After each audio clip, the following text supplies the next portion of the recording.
As soon as I had perused this epistle, I went to the master, and informed him that his sister had arrived at the Heights, and sent me a letter expressing her sorrow for Mrs. Linton's situation, and her ardent desire to see him, with a wish that he would transmit to her, as early as possible, some token of forgiveness by me.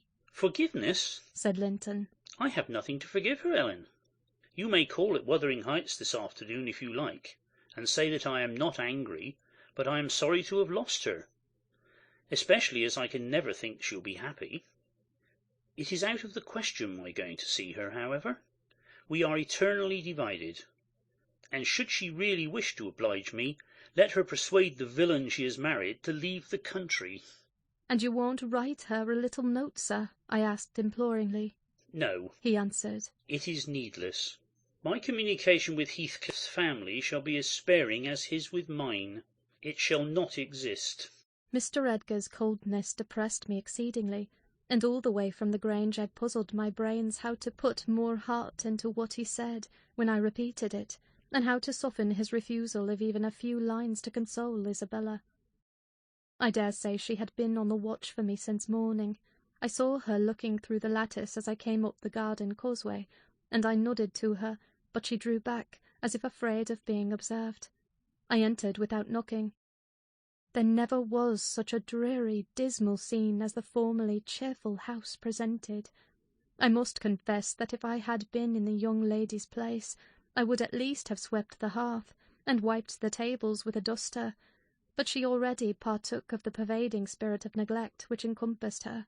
Her pretty face was wan and listless, her hair uncurled, some locks hanging lankily down, and some carelessly twisted round her head. Probably she had not touched her dress since yester evening. Hindley was not there. Mr. Heathcliff sat at a table, turning over some papers in his pocket-book, but he rose when I appeared, asked me how I did, quite friendly, and offered me a chair.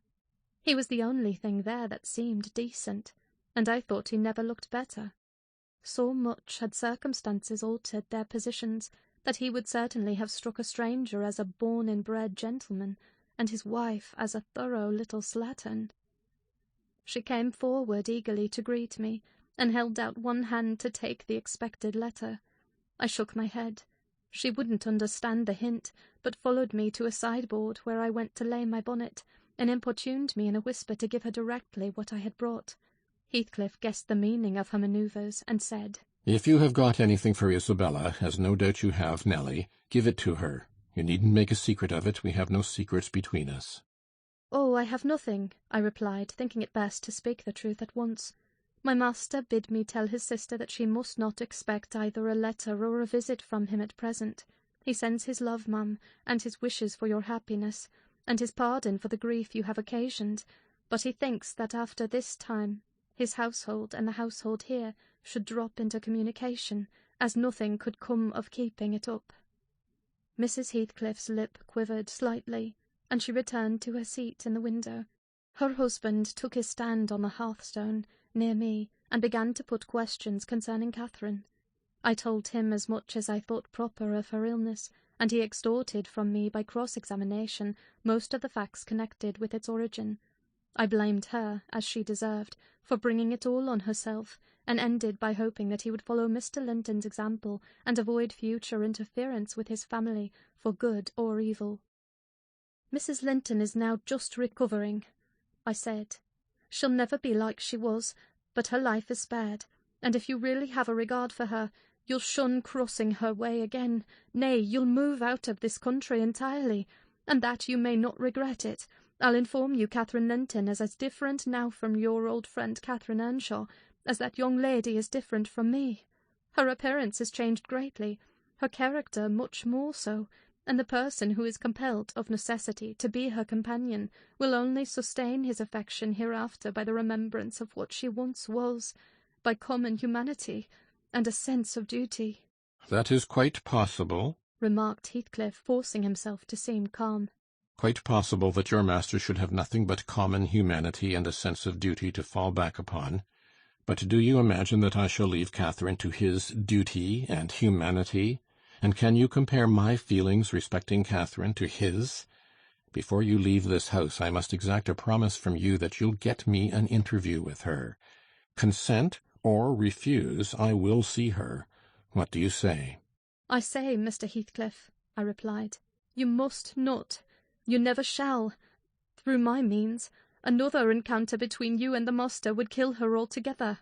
"With your aid, that may be avoided," he continued. "and should there be danger of such an event, should he be the cause of adding a single trouble more to her existence, why, I think I shall be justified in going to extremes. I wish you had sincerity enough to tell me whether Catherine would suffer greatly from his loss. The fear that she would restrains me. And there you see the distinction between our feelings. Had he been in my place, and I in his, though I hated him with a hatred that turned my life to gall, I never would have raised a hand against him. You may look incredulous if you please. I never would have banished him from her society as long as she desired his. The moment her regard ceased, I would have torn his heart out and drunk his blood. But till then, if you don't believe me, you don't know me. Till then, I would have died by inches before I touched a single hair of his head." "And yet," I interrupted, "you have no scruples in completely ruining all hopes of her perfect restoration by thrusting yourself into her remembrance now, when she has nearly forgotten you, and involving her in a new tumult of discord and distress." "You suppose she has nearly forgotten me?" he said. "Oh, Nelly, you know she has not. You know as well as I do that for every thought she spends on Linton she spends 1,000 on me. At a most miserable period of my life I had a notion of the kind. It haunted me on my return to the neighbourhood last summer, but only her own assurance could make me admit the horrible idea again. And then Linton would be nothing, nor Hindley, nor all the dreams that ever I dreamt. 2 words would comprehend my future, death and hell. Existence after losing her would be hell. Yet I was a fool to fancy for a moment that she valued Edgar Linton's attachment more than mine. If he loved with all the powers of his puny being, he couldn't love as much in 80 years as I could in a day. And Catherine has a heart as deep as I have. The sea could be as readily contained in that horse trough as her whole affection be monopolized by him. Tush! He is scarcely a degree dearer to her than her dog or her horse. It is not in him to be loved like me. How can she love in him what he has not?" "Catherine and Edgar are as fond of each other as any 2 people can be," cried Isabella with sudden vivacity. "No one has a right to talk in that manner, and I won't hear my brother depreciated in silence." "Your brother is wondrous fond of you too, isn't he?" observed Heathcliff scornfully. "He turns you adrift on the world with surprising alacrity." "He is not aware of what I suffer," she replied. "I didn't tell him that." "You have been telling him something, then. You have written, have you?" "To say that I was married, I did write. You saw the note." "And nothing since?" "No." "My young lady is looking sadly the worse for her change of condition," I remarked. "Somebody's love comes short in her case. Obviously, whose I may guess, but perhaps I shouldn't say." "I should guess it was her own," said Heathcliff. "She degenerates into a mere slut. She is tired of trying to please me uncommonly early. You'll hardly credit it, but the very morrow of our wedding she was weeping to go home. However, she'll suit this house so much the better for not being over-nice, and I'll take care she does not disgrace me by rambling abroad." "Well, sir," returned I, "I hope you'll consider that Mrs. Heathcliff is accustomed to being looked after and waited on, and that she has been brought up like an only daughter whom every one was ready to serve. You must let her have a maid to keep things tidy about her, and you must treat her kindly. Whatever be your notion of Mr. Edgar, you cannot doubt that she has a capacity for strong attachments, or she wouldn't have abandoned the elegancies and comforts and friends of her former home, to fix contentedly in such a wilderness as this, with you." "She abandoned them under a delusion," he answered, "picturing in me a hero of romance, and expecting unlimited indulgences from my chivalrous devotion. I can hardly regard her in the light of a rational creature, so obstinately has she persisted in forming a fabulous notion of my character, and acting on the false impressions she cherished. But at last I think she begins to know me. I don't perceive the silly smiles and grimaces that provoked me at first, and the senseless incapability of discerning that I was in earnest when I gave her my opinion of her infatuation and herself. It was a marvellous effort of perspicacity to discover that I did not love her. I believed at one time no lessons could teach her that. And yet it is poorly learnt, for this morning she announced as a piece of appalling intelligence that I had actually succeeded in making her hate me. A positive labour of Hercules, I assure you. If it be achieved, I have cause to return thanks. Can I trust your assertion, Isabella? Are you sure you hate me? If I let you alone for half a day, won't you come sighing and wheedling to me again? I dare say she would rather I had seemed all tenderness before you. It wounds her vanity to have the truth exposed. But I don't care who knows that the passion was wholly on one side, and I never told her a lie about it. She cannot accuse me of showing one bit of deceitful softness. The first thing she saw me do on coming out of the Grange was to hang up her little dog, and when she pleaded for it, the first words I uttered were a wish that I had the hanging of every being belonging to her, except one. Possibly she took that exception for herself, but no brutality disgusted her. I suppose she has an innate admiration of it, if only her precious person were secure from injury. Now, was it not the depth of absurdity, of genuine idiocy, for that pitiful, slavish, mean-minded brat to dream that I could love her?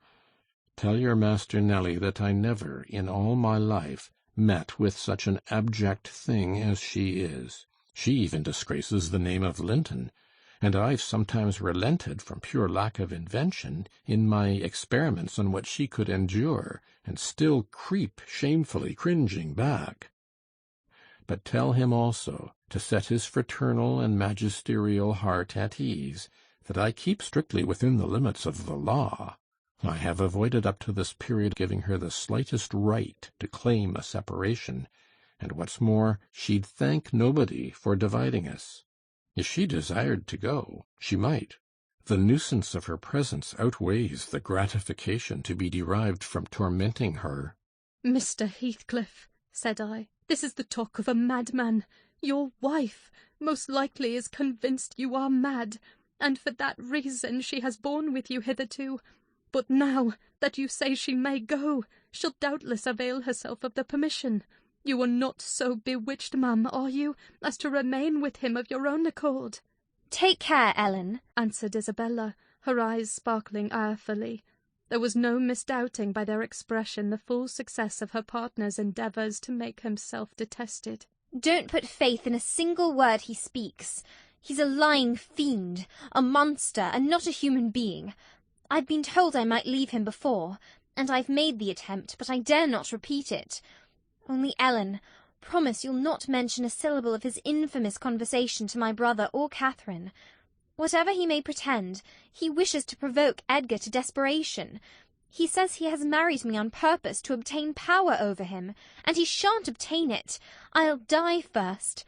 I just hope, I pray, that he may forget his diabolical prudence and kill me. The single pleasure I can imagine is to die, or to see him dead. There, that will do for the present, said Heathcliff. If you are called upon in a court of law, you'll remember her language, Nelly, and take a good look at that countenance. She's near the point which would suit me. No, you're not fit to be your own guardian, Isabella, now, and I, being your legal protector, must retain you in my custody, however distasteful the obligation may be. Go upstairs. I have something to say to Ellen Dean in private. That's not the way. Upstairs, I tell you. Why, this is the road upstairs, child. He seized and thrust her from the room, and returned, muttering, I have no pity. I have no pity. The more the worms writhe, the more I yearn to crush out their entrails. It is a moral teething, and I grind with greater energy in proportion to the increase of pain. Do you understand what the word pity means? I said, hastening to resume my bonnet.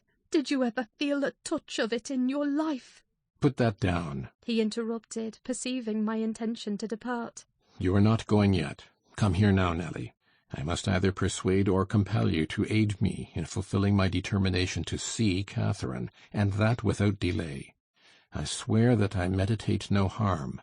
I don't desire to cause any disturbance or to exasperate or insult Mr. Linton. I only wish to hear from herself how she is, and why she has been ill, and to ask if anything that I could do would be of use to her. Last night I was in the Grange garden 6 hours, and I'll return there to-night, and every night I'll haunt the place, and every day, till I find an opportunity of entering. If Edgar Linton meets me, I shall not hesitate to knock him down, and give him enough to ensure his quiescence while I stay. If his servants oppose me, I shall threaten them off with these pistols. But wouldn't it be better to prevent my coming in contact with them or their master? And you could do it so easily. I'd warn you when I came, and then you might let me in unobserved as soon as she was alone, and watch till I departed, your conscience quite calm. You would be hindering mischief. I protested against playing that treacherous part in my employer's house, and besides, I urged the cruelty and selfishness of his destroying Mrs. Linton's tranquillity for his satisfaction. The commonest occurrence startles her painfully, I said. She's all nerves, and she couldn't bear the surprise, I'm positive. Don't persist, sir, or else I shall be obliged to inform my master of your designs, and he'll take measures to secure his house and its inmates from any such unwarrantable intrusions. In that case I'll take measures to secure you, woman, exclaimed Heathcliff. You shall not leave Wuthering Heights till tomorrow morning. It is a foolish story to assert that Catherine could not bear to see me, and as to surprising her, I don't desire it. You must prepare her. Ask her if I may come. You say she never mentions my name, and that I am never mentioned to her. To whom should she mention me if I am a forbidden topic in the house? She thinks you are all spies for her husband. Oh, I've no doubt she's in hell among you. I guess, by her silence as much as anything, what she feels. You say she is often restless and anxious-looking. Is that a proof of tranquillity? You talk of her mind being unsettled. How the devil could it be otherwise in her frightful isolation? And that insipid, paltry creature attending her from duty and humanity, from pity and charity. He might as well plant an oak in a flower-pot and expect it to thrive, as imagine he can restore her to vigour in the soil of his shallow cares. Let us settle it at once. Will you stay here, and am I to fight my way to Catherine over Linton and his footman? Or will you be my friend, as you have been hitherto, and do what I request? Decide, because there is no reason for my lingering another minute if you persist in your stubborn ill nature. Well, Mr. Lockwood, I argued and complained, and flatly refused him 50 times, but in the long run he forced me to an agreement. I engaged to carry a letter from him to my mistress, and should she consent, I promised to let him have intelligence of Linton's next absence from home, when he might come, and get in as he was able. I wouldn't be there, and my fellow servants should be equally out of the way. Was it right or wrong? I fear it was wrong, though expedient. I thought I prevented another explosion by my compliance, and I thought, too, it might create a favourable crisis in Catherine's mental illness. And then I remembered Mr. Edgar's stern rebuke of my carrying tales, and I tried to smooth away all disquietude on the subject by affirming with frequent iteration that betrayal of trust, if it merited so harsh an appellation, should be the last. Notwithstanding, my journey homeward was sadder than my journey hither, and many misgivings I had, ere I could prevail on myself to put the missive into Mrs. Linton's hand. But here is Kenneth. I'll go down and tell him how much better you are. My history is dree, as we say, and will serve to while away another morning. Dree and dreary, I reflected as the good woman descended to receive the doctor, and not exactly of the kind which I should have chosen to amuse me. But never mind.